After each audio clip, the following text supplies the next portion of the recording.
Safety, not the people inside the building.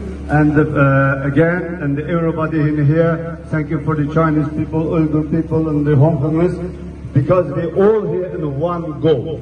Because all of us is victim of this evil regime, CCP. We gaining back our freedom. That's why we here. We until gaining our freedom and our rights, we will together. Thank you very much for attending today. Assalamu alaikum, hürmetli qarindoshlarım. Bugün şu namoyishimizga, Xitoyga bo'lgan norozligimizga, shahidlarimizni eslaydigan shu kunimizga mishay kelganligimiz uchun shu o'zimizninki shahidlarimizga bo'lgan hurmatimga, vatanimizga bo'lgan mehr muhabbatimga uchun mishay kelganligimiz uchun Alloh razı olsun, hammalarga rahmat. Bugün bütün dünyadaki özü Şərq Türkistanlıq degan, özü Uyghur degan her qanday bir adam nima uchun ekanligini biladi.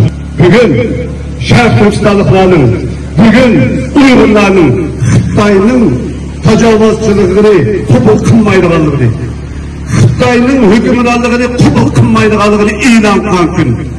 Bugün Uyg'urlarning uxak ekanligini, Uyg'urlarning bu vatanning tuprog'ida chunjastab tura oladiganligini e'lon qilgan kun. Bugün hay Xitoy vatanimdan chiqib ketgan kun. Bugün shundaqlar vatanimizdagi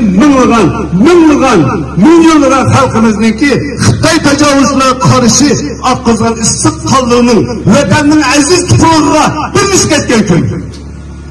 Shundaqlar vatanimizning shu kuchligiga chiqib Xitoyni yo'qol degan qahramonlarimizningki shehid bo'lgan kuni.